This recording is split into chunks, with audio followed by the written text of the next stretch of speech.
Though nominally my guest, he wrote to his sovereign, he frequently absents himself for a number of consecutive days and nights from my house. That he has become a Bab'i, that he has been heart and soul enslaved by the will of the Sayyidi Bab, I have ceased to entertain any doubt. Muhammad Shah himself, at one of the state functions in his capital, was reported to have addressed these words to Haji Mirza Akazi.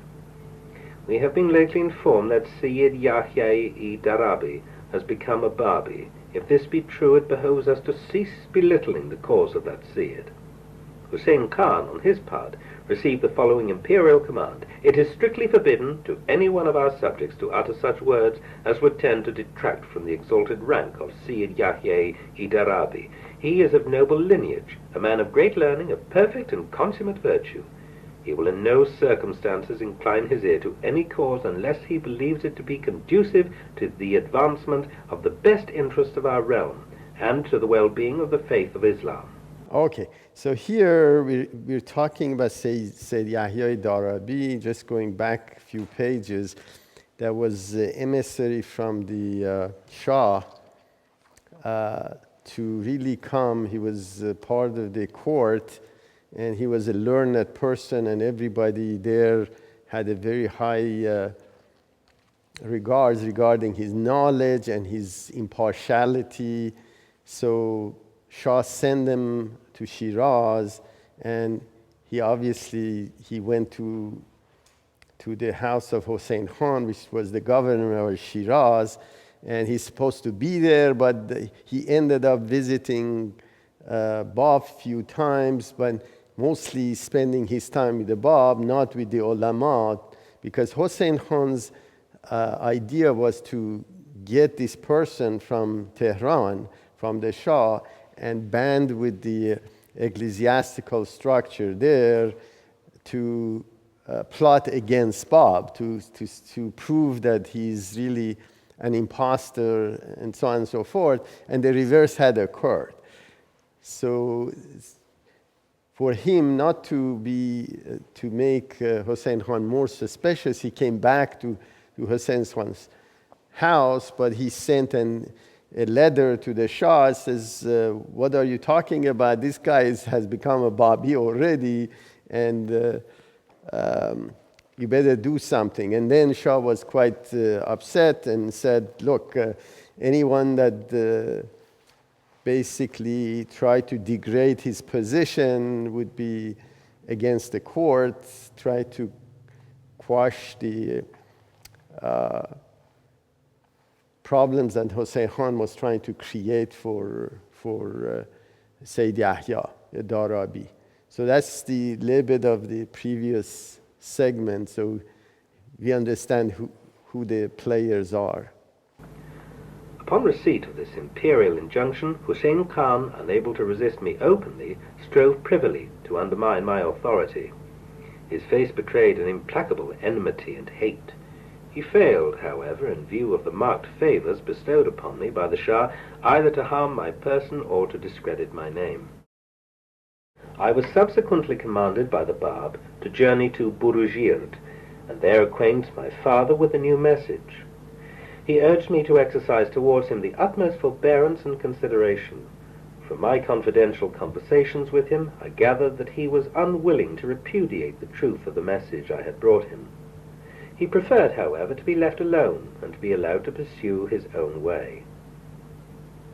Another dignitary of the realm who dispassionately investigated and ultimately embraced the message of the Bab was Mullah Muhammad Ali, a native of Zanjan, whom the Bab surnamed Hujat-i Zanjani.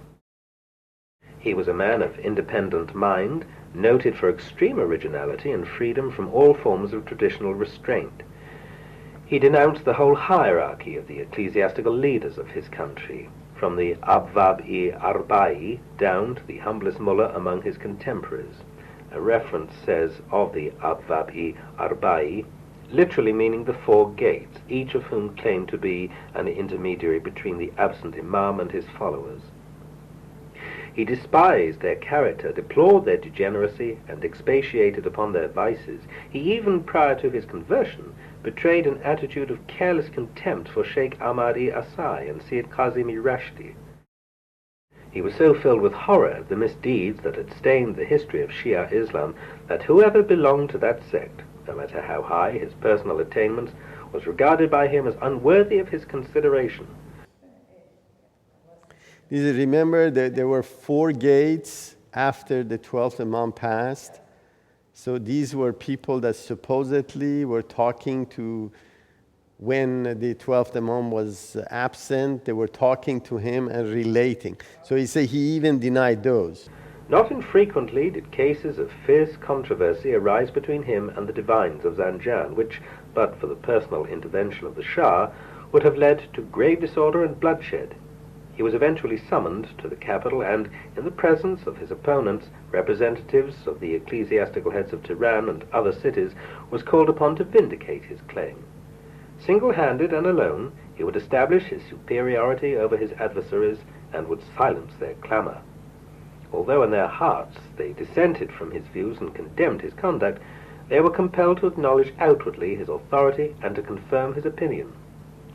As soon as the call from Shiraz reached his ears, Hujat deputed one of his disciples, Mullah Iskandar, in whom he reposed the fullest confidence, to inquire into the whole matter and to report to him the result of his investigations. Utterly indifferent to the praise and censure of his countrymen whose integrity he suspected and whose judgment he disdained, he sent his delegate to Shiraz with explicit instructions to conduct a minute and independent inquiry. Mullah Iskandar attained the presence of the Bab and felt immediately the regenerating power of his influence. He tarried 40 days in Shiraz, during which time he imbibed the principles of the faith and acquired, according to his capacity, a knowledge of the measure of its glory. With the approval of the Bab, he returned to Zanjan. He arrived at a time when all the leading ulamas of that city had assembled in the presence of Hujat. As soon as he appeared, Hujat inquired whether he believed in or rejected the new revelation. Mullah Iskandar submitted the writings of the Bab which he had brought with him, and asserted that whatever should be the verdict of his master, the same would he deem it his obligation to follow. "What?" angrily exclaimed Hujat. "But for the presence of this distinguished company I would have chastised you severely. How dare you consider matters of belief to be dependent upon the approbation or rejection of others?" Receiving from the hand of his messenger the copy of the Qayyumul Azma, he, as soon as he had perused a page of that book, fell prostrate upon the ground and exclaimed, "I bear witness that these words which I have read proceed from the same source as that of the Koran. Whoso has recognized the truth of that sacred book must needs testify to the divine origin of these words, and must needs submit to the precepts inculcated by their author. I take you, members of this assembly, as my witnesses. I pledge such allegiance to the author of this revelation that should he ever pronounce the night to be day and declare the sun to be a shadow, I would unreservedly submit to his judgment, and would regard his verdict as the voice of truth. Whoso denies him, him will I regard as the repudiator of God himself." With these words, he terminated the proceedings of that gathering. Okay. So here, going back to Sayyidi Ahya Darabi, he basically took back this message of the Bab to his father, and later on, obviously his father, although he couldn't repudiate his findings regarding Bab and new manifestation, he exclaimed that he should be left alone, although he cannot repudiate the message. But so that was, these are stories about basically learned people during the time that this revelation occurred. And next one,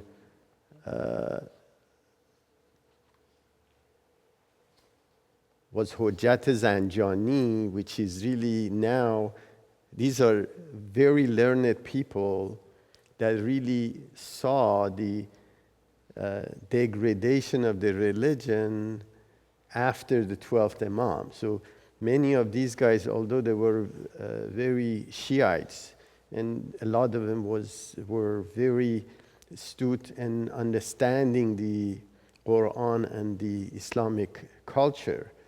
But reality was that they were truthful enough that they would basically reveal and despised those ecclesiastical people that used the Hadith and Quran and created a corrupt culture from the smallest mullah to the Abwab al-Arba'eh, those 4 gates that were supposedly speakers for the 12th Imam. So this really shows the character of the time, where basically people would recognize that the system itself was corrupt. But ironically, it's very difficult for us to really comprehend this, because when we look at, especially for the Western believers, when we look at the ecclesiastical structure, we think like something like Pope and its hierarchy. But in reality, this was a completely different system. It controlled actually enormous amount of the court systems there.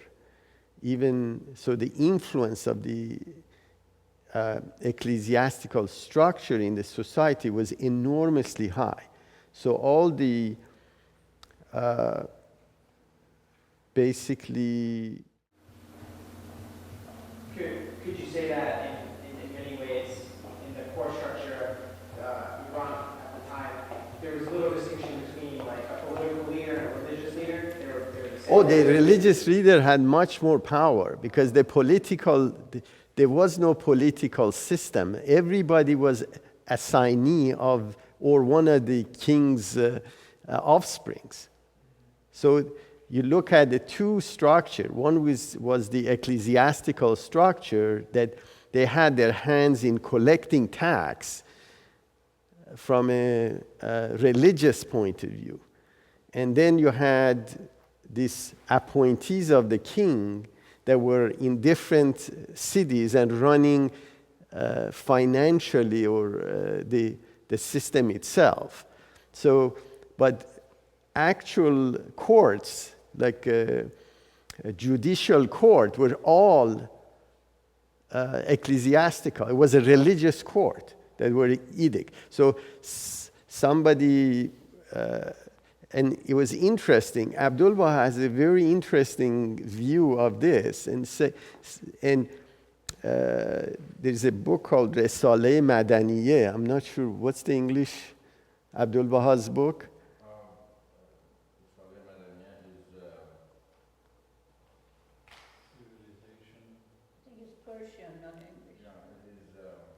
No, I know, but Secret of Divine Civilization book.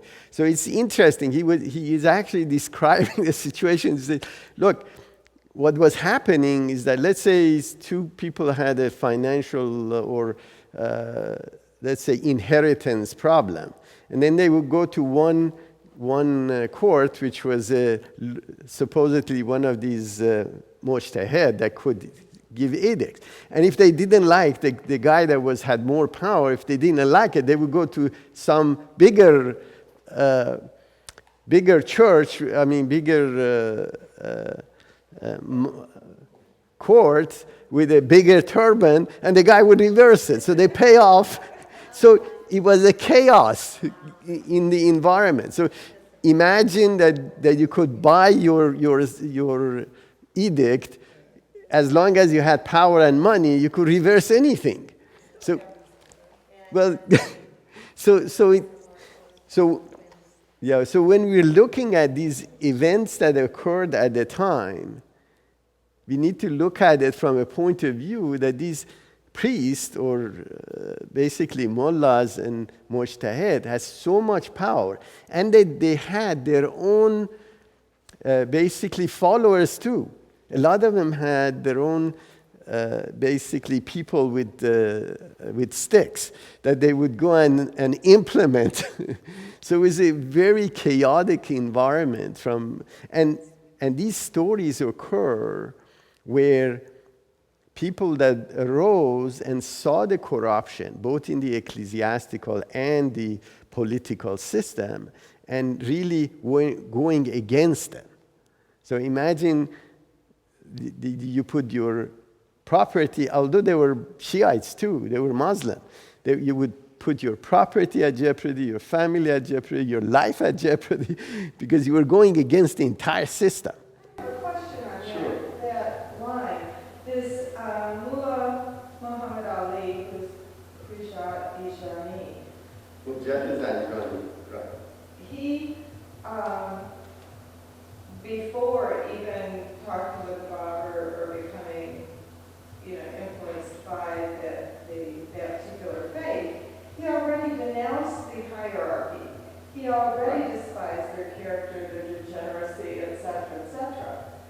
In light of the way that things were there, how did he get away with that and still be allowed to live? Because, truly, they were knocking each other off just for a very minor trespassing from the party line here. And here he's saying, no, you're all full of baloney. But remember, these guys, they're different chieftain in their own cities.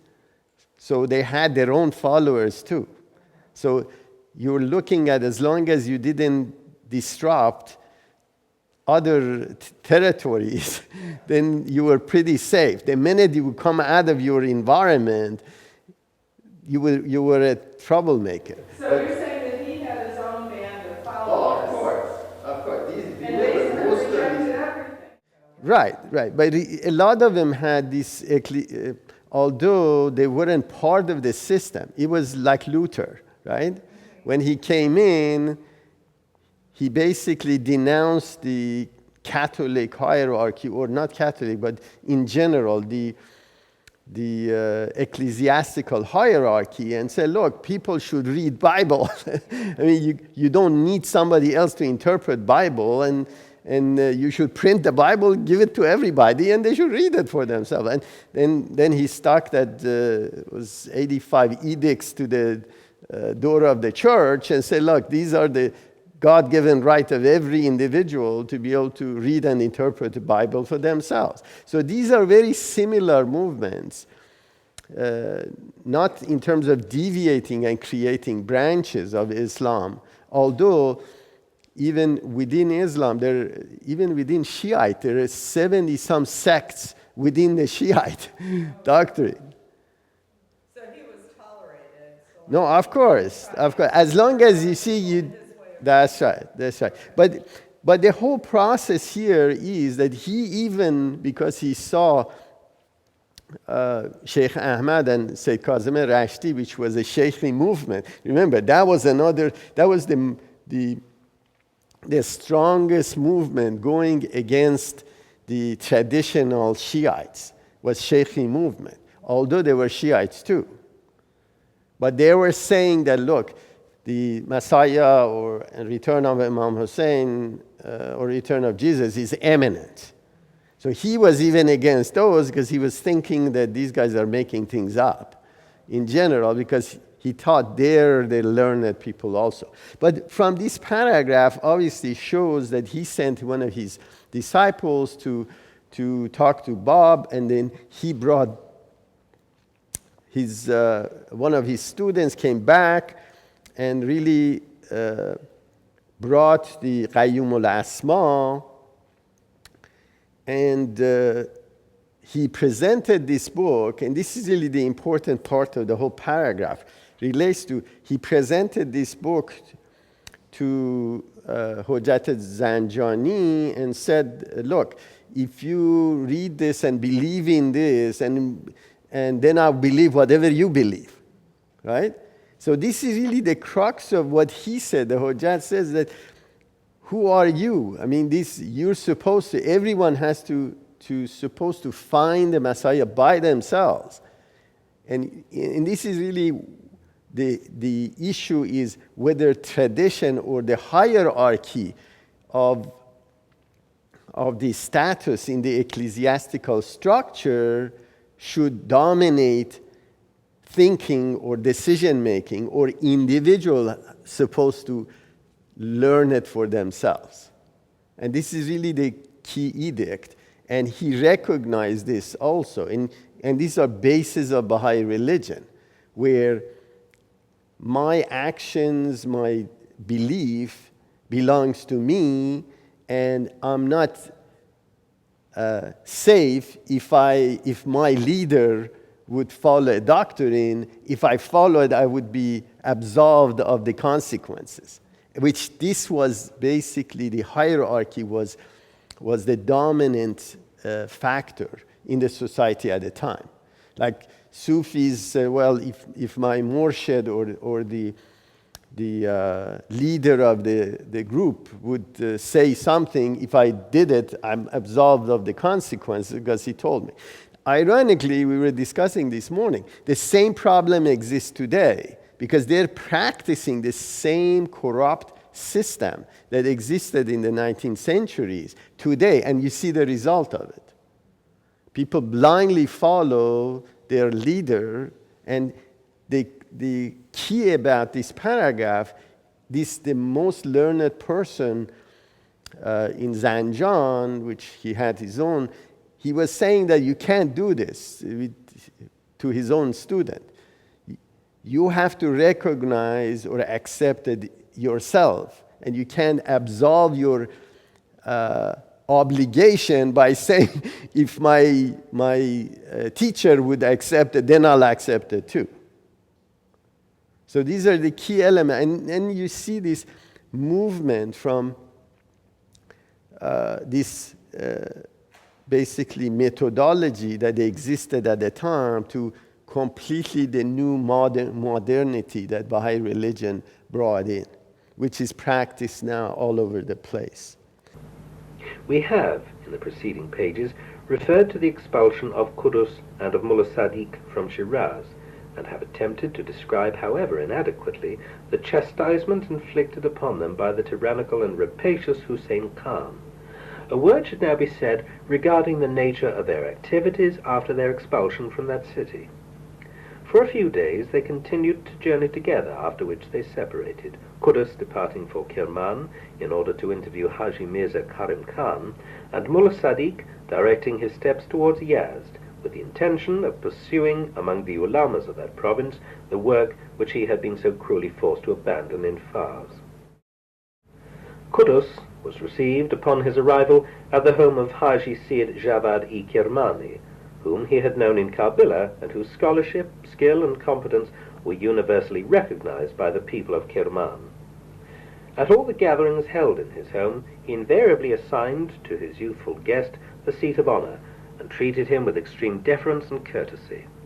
So marked a preference for so young and seemingly mediocre a person kindled the envy of the disciples of Haji Mirza Karim Khan, who, describing in vivid and exaggerated language the honors which were being lavished upon Qudus, sought to excite the dormant hostility of their chief. "Behold," they whispered in his ears, "he who is the best beloved, the trusted and most intimate companion of the Sayyid-i Bab, is now the honored guest of one who is admittedly the most powerful inhabitant of Kirman. If he be allowed to live in close companionship with Haji Syed Javad, he will no doubt instill his poison into his soul, and will fashion him as the instrument whereby he will succeed in disrupting your authority and in extinguishing your fame." Alarmed by these evil whisperings, the cowardly Haji Mirza Karim Khan appealed to the governor and induced him to call in person upon Haji Syed Javad, and demand that he terminate that dangerous association. The representations of the governor inflamed the wrath of the intemperate Haji Syed Javad. "How often," he violently protested, "have I advised you to ignore the whisperings of this evil plotter? My forbearance has emboldened him. Let him beware lest he overstep his bounds. Does he desire to usurp my position? Is he not the man who receives into his home thousands of abject and ignoble people, and overwhelms them with his servile flattery? Has he not again and again striven to exalt the ungodly and to silence the innocent? Has he not, year after year, by reinforcing the hand of the evildoer, sought to ally himself with him and gratify his carnal desires? Does he not, until this day, persist in uttering his blasphemies against all that is pure and holy in Islam? My silence seems to have added to his temerity and insolence. He gives himself the liberty of committing the foulest deeds, and refuses to allow me to receive and honor in my own home a man of such integrity, such learning and nobleness. Should he refuse to desist from his practice, let him be warned that the worst elements of the city will, at my instigation, expel him from Kirman. Disconcerted by such vehement denunciations, the governor apologized for his action. Ere he retired, he assured Haji Syed Javad that he need entertain no fear, that he himself would endeavor to awaken Haji Mirza Karim Khan to the folly of his behavior, and would induce him to repent. So this is another, remember the Qudus and Mullah Sadiq from Shiraz, and they actually put the ring to their nose. This is the governor, and ran them around the town, and then they threw him out. So he was hoping to do the same thing here, but well, this is different. Now we're talking about Qudus, and this is really Kerman and Yazd, right? Remember, the original idea when Bab dispersed the disciples, they sent people from each area to their own towns to really bring the message. And these are one of the most learned people of the time that originally went to the school of Sheikh Ahmad Asai in Karbala, and they were trained really under Sayyid Kazim al-Rashdi, and they were part of the Shaykhi movement. Now they're going back to as quote-unquote learned people, because Sheikh Ahmad, this Shaykhi movement had a very prestigious status in many of the cities among the people, that they were really reformist of the time. So it's quite interesting. But this Kerman and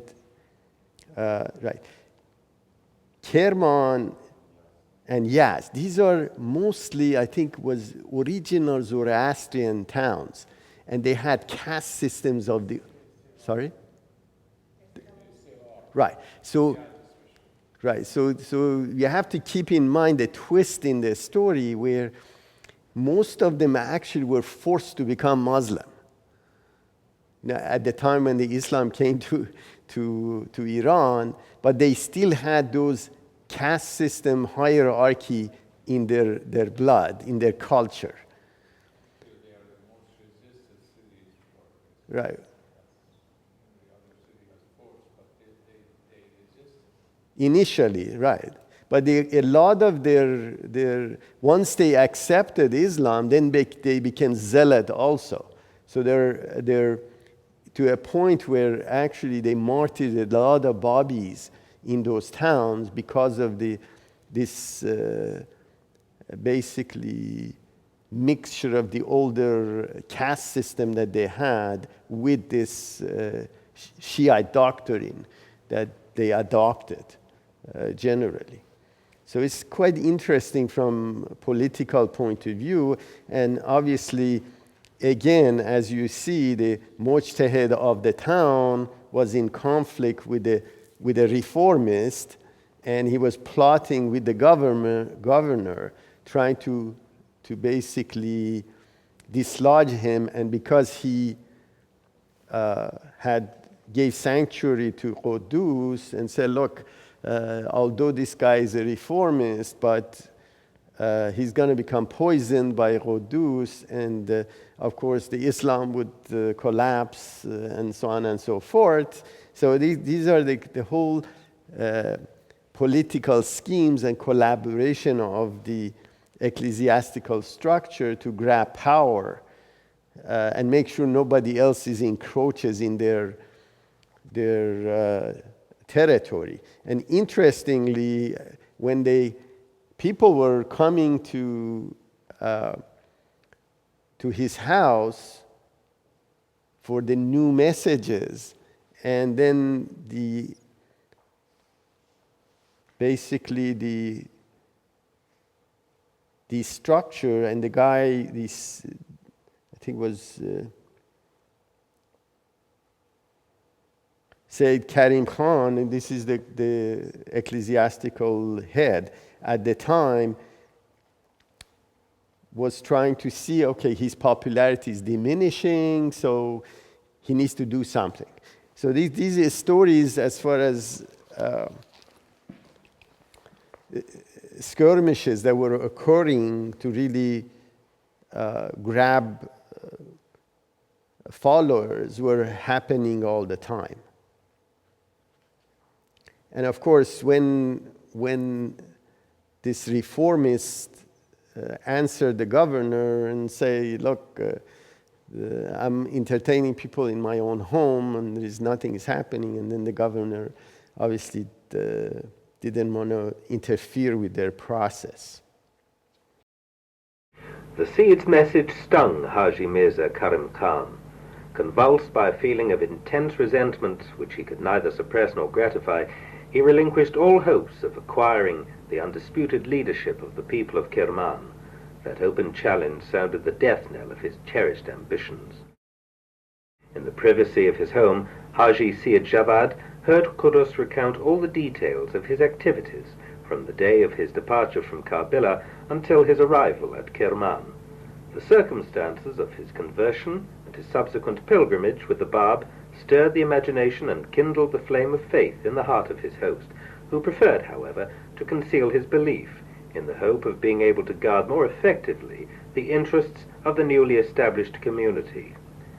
Your noble resolve, Qudus lovingly assured him, will in itself be regarded as a notable service rendered to the cause of God. The Almighty will reinforce your efforts and will establish for all time your ascendancy over your opponents. The incident was related to me by a certain Mirza Abdullah-i Gauga, who, while in Kerman, had heard it from the lips of Haji Syed Javad himself. The sincerity of the expressed intentions of the Syed has been fully vindicated by the splendid manner in which, as a result of his endeavors, he succeeded in resisting the encroachments of the insidious Haji Mirza Karim Khan, who, had he remained unchallenged, would have caused incalculable harm to the faith. From Kerman, Qudus decided to leave for Yazd, and from thence to proceed to Ardikan, Nayin, Ardistan, Isfahan, Kashan, Qum, and Tehran. In each of these cities, notwithstanding the obstacles that beset his path, he succeeded in instilling into the understanding of his hearers the principles which he had so bravely risen to advocate. I have heard Akhe-i Kalim, the brother of Baha'u'llah, describe in the following terms his meeting with Qudus in Tehran. The charm of his person, his extreme affability, combined with the dignity of bearing, appealed to even the most careless observer. Whoever was intimately associated with him was seized with an insatiable admiration for the charm of that youth. We watched him one day perform his ablutions, and were struck by the gracefulness which distinguished him from the rest of the worshippers in the performance of so ordinary a rite. He seemed in our eyes to be the very incarnation of purity and grace.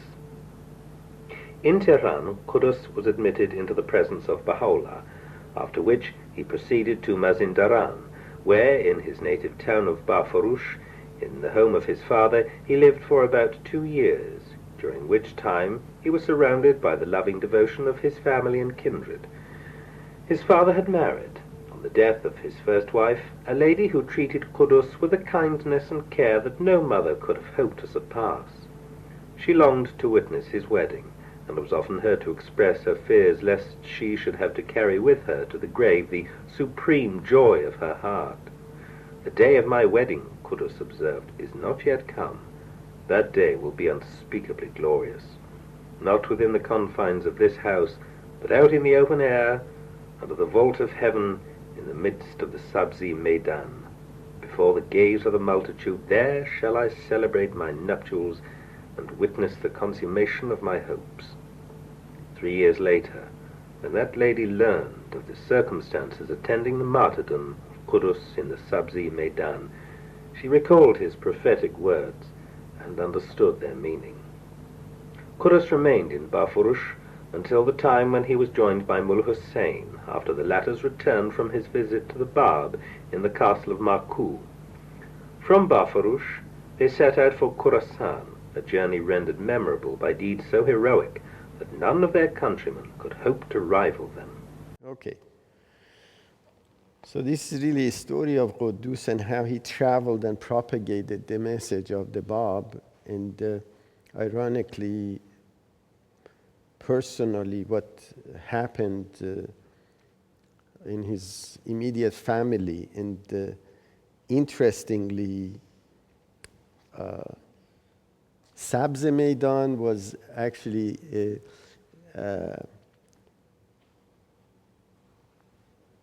basically a market. It was the biggest market which people were bringing perishables to. So it was something that would occur every day. And so the whole essence of this process was that actually all of these guys knew that eventually the path that they're following, where it's going to end up. So they were willing to really walk this path because there were really no alternative.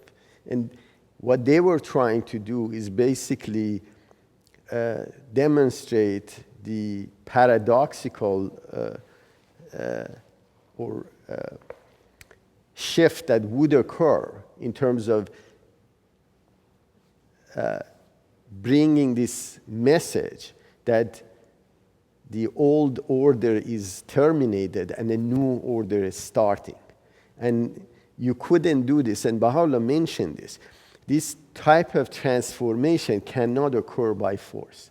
And for the first time in the history of mankind, the ideologies should not and will not be successful unless people get educated and accepted in their heart.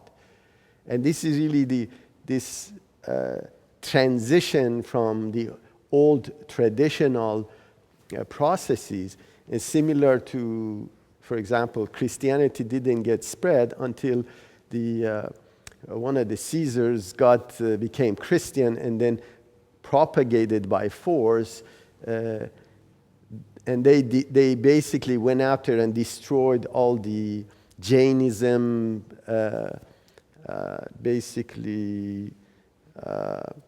churches and stuff that existed with Christianity. That's how Christianity propagated. Same thing happened with Islam. When they came in and they basically forced conversion of other religions in general. But in this dispensation, and this is the whole point where when you look at the Charter in Human Rights of United Nations, if you look, obviously Baha'is were involved in developing that with United Nations. You see all those principles of Baha'i religion is embedded into individual human right.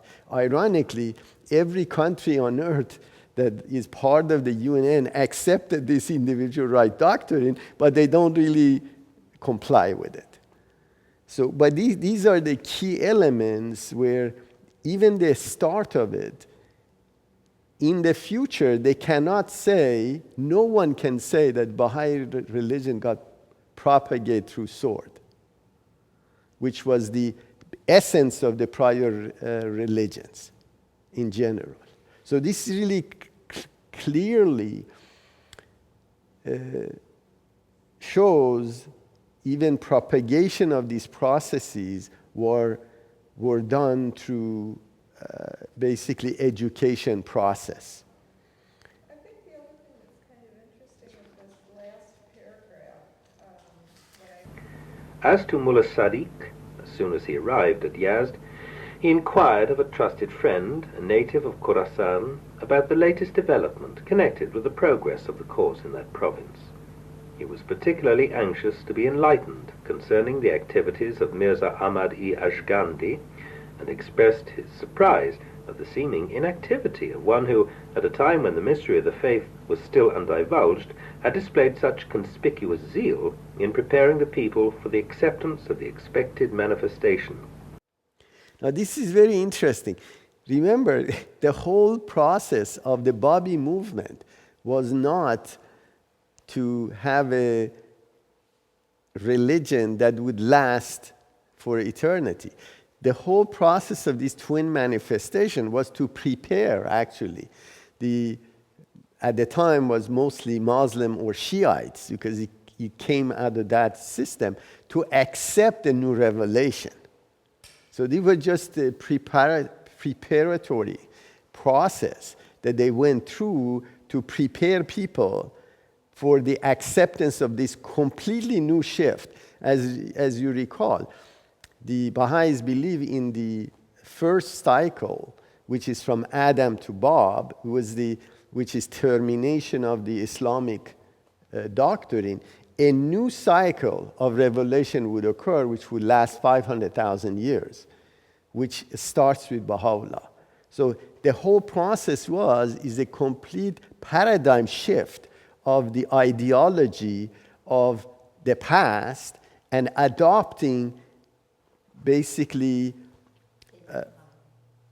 the new manifestation, which really was the promise. If you look at every religion, from Muslim religion to Christianity to Buddhism to you name it, Zoroastrian, what they promise is really the unification and this force of God. In Christianity says, as the day of God on earth as is done in heaven, right? That means that everybody would really become a pious person, would recognize other people as his own kin. And these are bases of Christianity in general.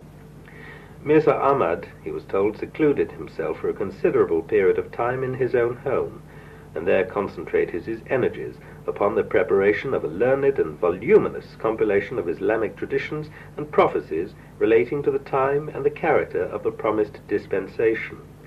He collected more than 12,000 traditions of the most explicit character, the authenticity of which was universally recognized, and resolved to take whatever steps were required for the copying and the dissemination of that book. By encouraging his fellow disciples to quote publicly from its contents in all congregations and gatherings, he hoped he would be able to remove such hindrances as might impede the progress of the cause he had at heart.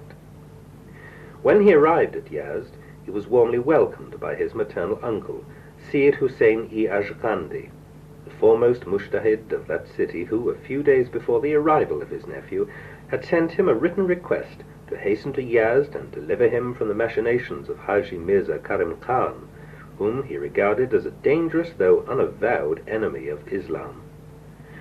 The mujtahid called upon Mirza Ahmad to combat by every means in his power Haji Mirza Khan's pernicious influence, and wished him to establish permanently his residence in that city, that he might, through incessant exhortations and appeals, succeed in enlightening the minds of the people as to the true aims and intentions cherished by that malignant enemy. Mirza Ahmad, concealing from his uncle his original intention to leave for Shiraz, decided to prolong his stay in Yazd. He showed him the book which he had compiled and shared its contents with the ulamas, who thronged from every quarter of the city to meet him. All were greatly impressed by the industry, the erudition, and the zeal which the compiler of that celebrated work had demonstrated. Among those who came to visit Mirza Ahmad was a certain Mirza Taqi, a man who was wicked, ambitious, and haughty, who had recently returned from Najaf, where he had completed his studies, and had been elevated to the rank of mujtahid. In the course of his conversation with Mirza Ahmad, he expressed a desire to peruse that book, and to be allowed to retain it for a few days, that he might acquire a fuller understanding of its contents. Sayyid Hussein and his nephew both acceded to his wish. Mirza Taqi, who was to have returned the book, failed to redeem his promise. Mirza Ahmad, who had already suspected the insincerity of Mirza Taqi's intentions, urged his uncle to remind the borrower of the pledge he had given. "Tell your master was the insolent reply to the messenger sent to reclaim the book, that after having satisfied myself as to the mischievous character of that compilation, I decided to destroy it. Last night I threw it into the pond, thereby obliterating its pages. Moved by deep and determined indignation at such deceitfulness and impertinence, Sayyid Hussein resolved to wreak his vengeance upon him.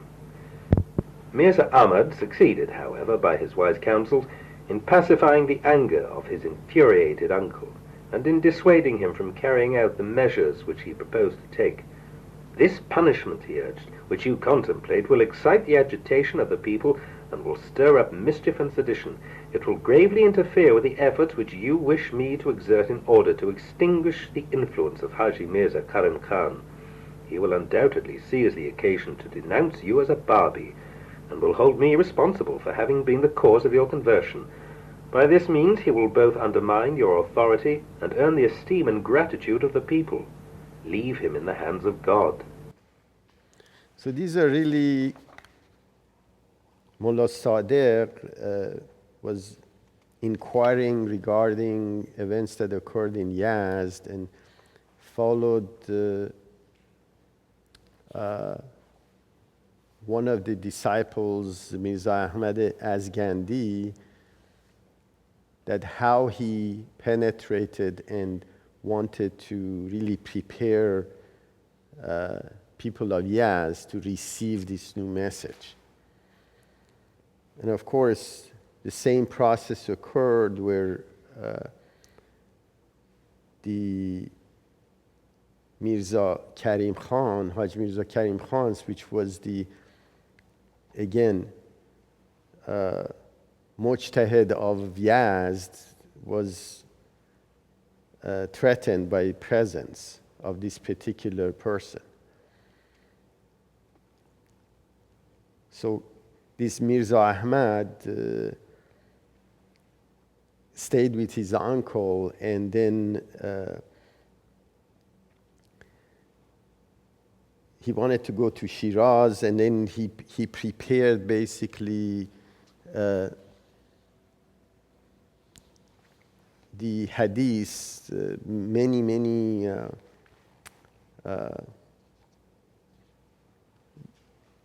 verses from the hadith regarding these new manifestations and coming and so on and so forth. And these are basic events that occurred in different areas, and so we're talking about, I believe, Yazd at this point. And again, eventually he showed those gathering in the gatherings. He showed Bab'i books and tried to persuade people to basically learn about this new religion. And the same process occurred regarding Haj Mirza Karim Khan, that was causing problems for Qudus, I believe. The same alarm was, he had the same problems with Mirza Ahmad. Any other observations here? And there was Mirza Taqi, which was basically first showed interest in message of Mirza Ahmad, but later on was going against him and trying to insinuate and telling Haj Mirza Karim Khan that this guy is going to cause you problems. Mullah Sadiq was greatly pleased to learn from the account of this incident that Mirza Ahmad was actually residing in Yazd, and that no obstacles stood in the way of his meeting with him. He went immediately to the masjid in which Sayyid Hussein was leading the congregational prayer, and in which Mirza Ahmad delivered the sermon. Taking his seat in the first row among the worshippers, he joined them in prayer, after which he went straight to Sayyid Hussein and publicly embraced him. Uninvited, he immediately afterwards ascended the pulpit and prepared to address the faithful. Sayyid Hussein, though at first startled, preferred to raise no objection, being curious to discover the motive and ascertain the degree of the learning of this sudden intruder. He motioned to his nephew to refrain from opposing him. Mullah Sadiq prefaced his discourse with one of the best-known and most exquisitely written homilies of the Bab, after which he addressed the congregation in these terms: "Render thanks to God, O people of learning, for behold, the gate of divine knowledge, which you deem to have been closed, is now wide open. The river of everlasting life has streamed forth from the city of Shiraz, and is now conferring untold blessings upon the people of this land. Whoever has partaken of one drop from this ocean of heavenly grace, no matter how humble and unlettered, has discovered in himself the power to unravel the profoundest mysteries, and has felt capable of expounding the most abstruse themes of ancient wisdom. And whoever, though he be the most learned expounder of the faith of Islam, has chosen to rely upon his own competence and power, and has disdained the message of God, has condemned himself to irretrievable degradation and loss." A wave of indignation and dismay swept over the entire congregation as these words of Mullah Sadiq pealed out this momentous announcement. The masjid rang with cries of "Blasphemy!" which an infuriated congregation shouted in horror against the speaker. "Descend from the pulpit!" rose the voice of Sayyid Hussein amid the clamour and tumult of the people, as he motioned to Mullah Sadiq to hold his peace and to retire. No sooner had he regained the floor of the masjid than the whole company of the assembled worshippers rushed upon him and overwhelmed him with blows. Sayyid Hussein immediately intervened, vigorously dispersed the crowd, and seizing the hand of Mullah Sadiq, forcibly drew him to his side. "Withhold your hands," he appealed to the multitude. "Leave him in my custody. I will take him to my home and will closely investigate the matter. A sudden fit of madness may have caused him to utter these words. I will myself examine him. If I find that his utterances are premeditated, and that he himself firmly believes in the things which he has declared, I will with my own hands inflict upon him the punishment imposed by the law of Islam." By this solemn assurance, Mullah Sadiq was delivered from the savage attacks of his assailants. Divested of his abba and turban, deprived of his sandals and staff, bruised and shaken by the injuries he had received, he was entrusted to the care of Sayyid Hussein's attendants, who, as they forced their passage among the crowd, succeeded eventually in conducting him to the home of their master. So here, going back to the last paragraph, remember Sayyid Hussein and his nephew, which was Mirza Ahmad, right? These were the two. When Mirza Ahmad came back, Mirza Ahmad Darabi came back to Yazd, stayed with his uncle, and his uncle was actually the leader of that mosque. So when Mullah Sadr, this is the same person that were thrown out from Shiraz with Qudus, was trying to inquire about what's happening in Yazd, he basically went and recalls an incident that occurred in Yazd with Mirza Ahmad's uncle, which is Sayyid Hussein, was the leader of that congregation. So in that area, he went, Mullah Sadiq, again, went to the pulpit and started to really tell people that in Islam, as you know, they believe Muhammad being Khatamun Nabiyin, means that is the end of revelation. There was no new Nabi, means messenger of God, would come after him. So in this belief, what Mullah Sadiq did, this is the guy who was thrown out of Shiraz. He's coming with Yazd, of course, trying to figure out what's happening in Yazd and what progress the faith has made. So this was his way of basically announcing the coming of the new manifestation, that the door of the revelation has wide opened. So this is really critical from that aspect. And of course, people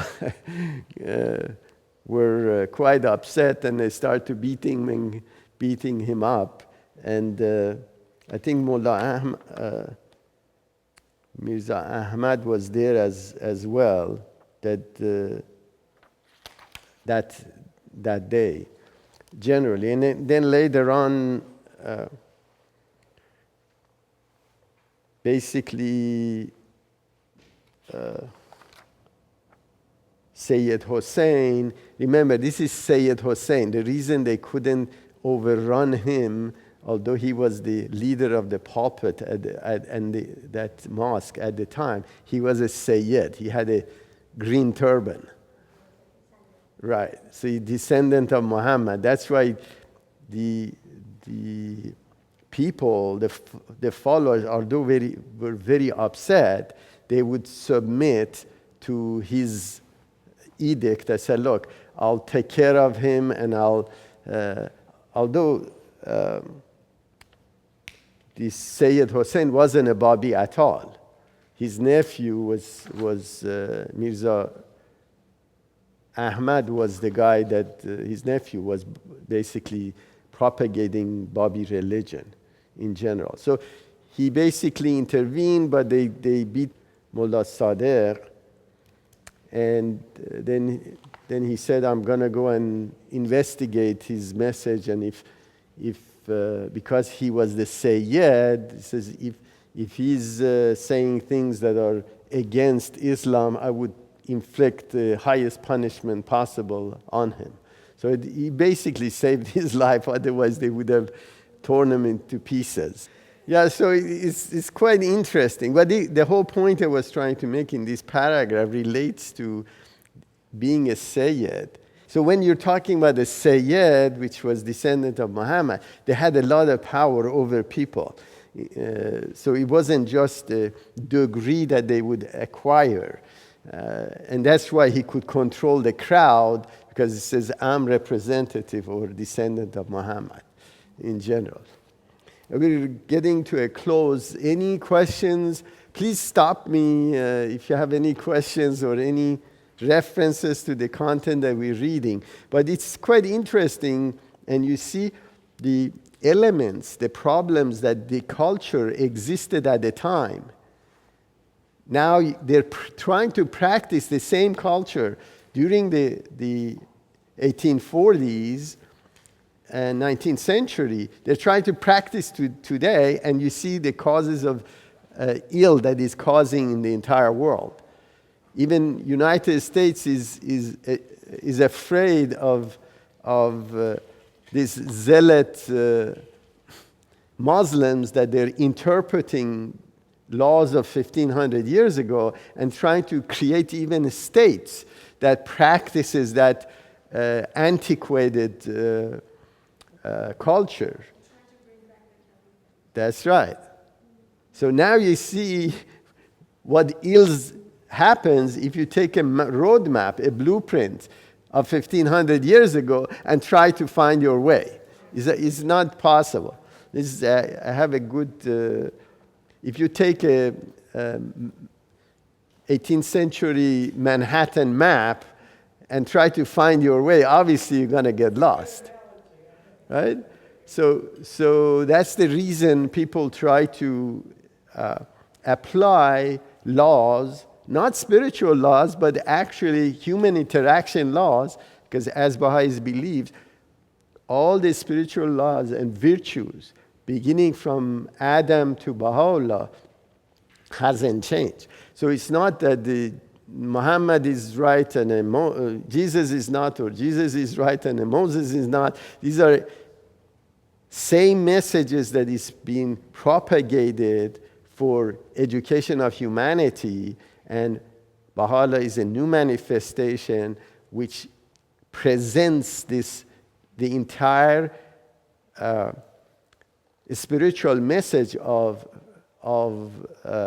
Adamic cycle, where for the first time we have the blueprint also of what a future society will look like, which in the prior manifestation didn't exist. So it's the first time in the history of revelation that the individual freedom and the path to unity of mankind is given. So the blueprint is there.